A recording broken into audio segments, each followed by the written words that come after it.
Award-winning singer, songwriter, and an incredible guitarist. We've got Samantha Fish back on the show.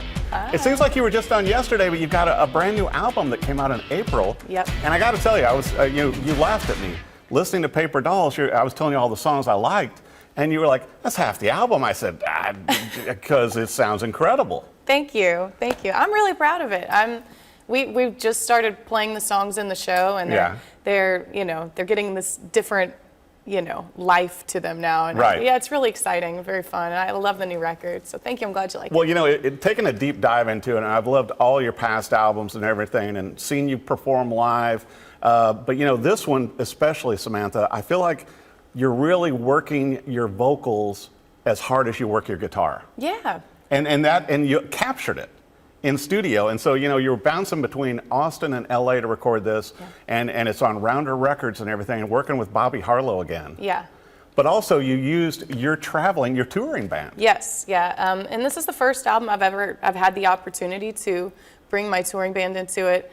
Just, circumstances, every album's got a different approach and treatment and everything. But it just made the most sense. And since we were on the road all summer and all of the fall, it was like there was not any real substantial amount of time to break away and do like 2-3 weeks in the studio, right. So we were breaking off, we had a show in Austin and then 2 days later in Oklahoma City. So it's like, okay, these 2 days we're going into a studio in Austin. Wow. And I feel like that kind of, the sweat and the energy from the stage bled into the studio and kind of followed us there, and I think it really helped us lay down something really organic. It sounds it, because you guys are so well known for your live show, and you've got rabid fans that follow you everywhere. But I got to bring this up too, to where I think it was last year you opened for the Rolling Stones. Yeah, yeah. Kind of a big deal. It's definitely a big deal. I've said ironically for years, whenever I did an interview and they're like, "What's your dream band to open for?" I'd ironically say the Stones, because never in a million years would that happen, right? And then it happens. It happened twice. Right. And we got to do Jazz Festa with them, and then we did a show in the Ozarks with them. Oh my gosh. It was their last show in the U.S. And I mean, I couldn't even think about it that day. I couldn't, I had to just take myself away from it, just do the show. Well, and especially when you've got, Mick and Keith and everybody, watching you. Yeah. No pressure. My heroes. Right. Well, I got to bring this up though. You recorded this album while you were out on the road with Slash. Yes. Kind of another icon. Absolutely. On the Serpent Festival tour and everything. And I don't know how many shows you played on that. I think half a dozen. I don't even know anymore. It was pretty crazy. We had a very rock and roll summer. You really did. Yeah. But it's so much fun though on the album also with Paper Dolls. I want to circle back to that, to where so many people know you as a great blues artist, and you certainly bring that, with your guitar playing, with the songs and everything else. But also, I feel like you kind of jumped into your rock side on here. Yeah. Especially in Rusty Razor. Definitely. I mean, Mick Collins lending his vocal on that song doesn't hurt to pitch it more into this rock world too. I mean, he's such an incredible singer. That's where I came up. I mean, I love blues, and everything I do, I think, is rooted in that, and that's the foundation. It's how I started playing guitar and singing, and every one of these songs kind of came from, some variable of to my ears, like a North Mississippi type style guitar lick, and then it just grew into something else, once we got into the studio. But I came up listening to rock and roll. So for me, merging these styles together, I love soul singers, I love rock and roll, I love the attitude, I love, hill country, North Mississippi style blues. To me, that's, all those influences kind of converge and come together on this record. I felt like you kind of reached into your soul bag of vocals on this album. It's like with some of the range, and I'm like going, yeah, she just hit that note. It's like with some of these songs, it's like going, and you said, much comfortable in the studio doing this album, which I know is hard because you're such a live, performance. I mean, you entertain people. Yeah. I mean, all the pictures of, it's like, you're rocking out with, Ann and Nancy on stage, switching between SGs, although there is, he knows the names. There is a new friend in with your 335 now. Yeah, yeah. In the mix, and, once in a while, a random Firebird, I've got some great guitars right now. Yes, you do. I know. I'm like, well, I have to, moving songs around the set list, because I'm like, well, I have to play that guitar, so this song has to go, what I mean? And also which ones you're doing slide on and which one, traditional. Yeah, I've got a lot of different tunings, so you have to, have a new guitar for that. Keep the guitar tech busy. Yeah, he's very busy.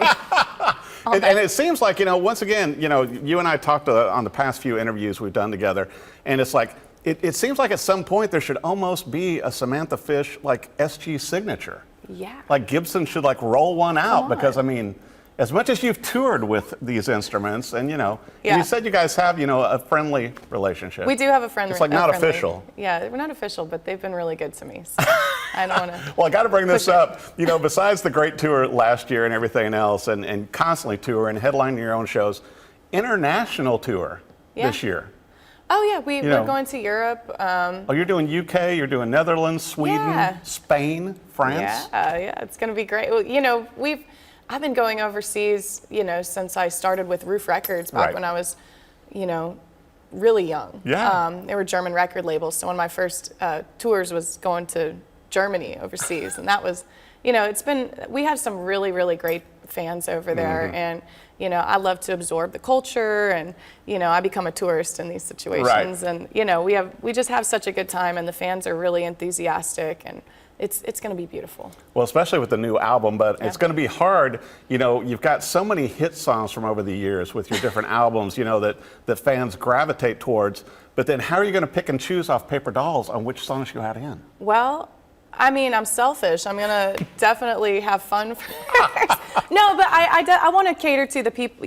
I know when we start playing Bulletproof and I see people start jumping up in the air, it's like, well, we have to play this every night, because that's what it does to the crowd. Right. And that's what I want to happen to the crowd. Because you feed off it. It feeds me, and then when I play a new song next, they're a little more inclined to, okay. Right, you got their attention. Yeah, so it's a balance. You have to, I like creating a new experience. I want to level up every time like say I'm going back to a place, I haven't been there in a couple of years. I want to create a show that people are like, wow, that was, I thought it was good 2 years ago, but this is so much better, Well, especially when you're touring internationally. Like you said, you've done it for a long time, but, those audiences are almost like, they're listening rooms. Yeah. They pay attention to the songs, they notice the band. I mean, you got a great band. I do. But they take notice of everything you do and the song list. Yeah, they do. They do over here, though, as well. I'm kind of shocked sometimes, like, people come up and they know things I'm not even putting that much thought into, and it's like, oh, wow, that's exciting. But you've had a big year leading up to this, and then to have such a great new record with this, with so much material. And I know some of the interviews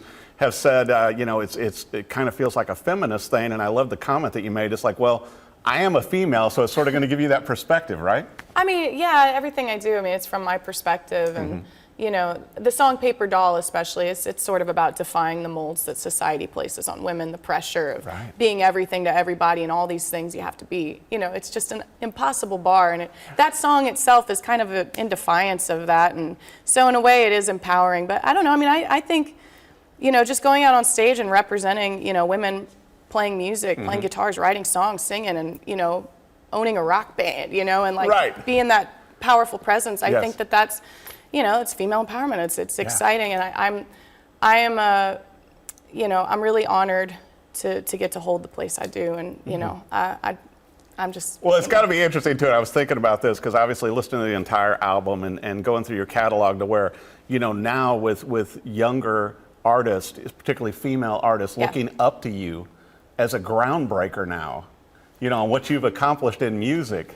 Well, I feel like I just wanted to do this, it's my passion, it's where my heart is, and it's something that I've, we fight and struggle to do stuff every single day, like I came from Kansas City and started making my way just playing local gigs, filling out my own calendar, and then, it's a grind. It took a long time to get to this spot, and so, but it's the passion of playing that brought me to where I'm at. And the next thing you know, you're out with the Rolling Stones and Slash. Next thing you know. Instant success. It was instant, yeah. But it's all because of, the great music that you're making too, Samantha. I want to make sure for our viewers, with the website, social media, with the upcoming concerts, I know they're going to want to see you live, particularly with these new songs. Where do our viewers need to go? Oh, God. They can go on my website, samanthafish.com. They come to a show, we're on social media. All the social medias, find me on there. Right. Don't fall for the scams. Just find the real one.